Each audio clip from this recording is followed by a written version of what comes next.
40 বছর ধরে ইরানের একটি গুরুত্বপূর্ণ দ্বীপ দখলের কথা বলে আসছেন ডোনাল্ড ট্রাম্প। সম্প্রতি সেই পুরনো বক্তব্যই আবার নতুন করে আলোচনায় উঠে এসেছে।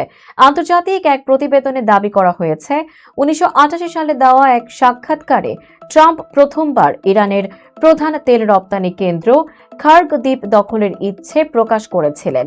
সেই সময় তিনি বলেছিলেন, ইরান দীর্ঘদিন ধরে যুক্তরাষ্ট্রকে চ্যালেঞ্জ জানিয়ে আসছে এবং প্রয়োজন হলে কঠোর পদক্ষেপ নিতে হবে।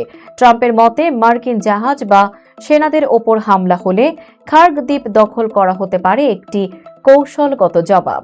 4 দশক পর সেই বক্তব্য আবার সামনে এসেছে, কারণ সম্প্রতি যুক্তরাষ্ট্র ও ইসরায়েলের মধ্যে এই দ্বীপকে ঘিরে উচ্চ পর্যায়ের বৈঠকের খবর প্রকাশ করেছে আন্তর্জাতিক সংবাদ মাধ্যম।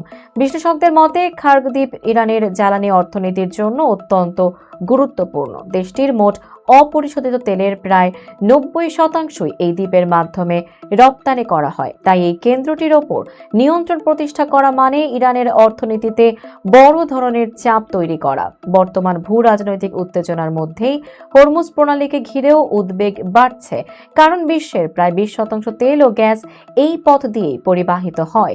বিশেষজ্ঞদের আশঙ্কা, খার্গ দ্বীপকে কেন্দ্র করে উত্তেজনা বাড়লে বৈশ্বিক জ্বালানি বাজারে নতুন করে অস্থিরতা তৈরি হতে পারে।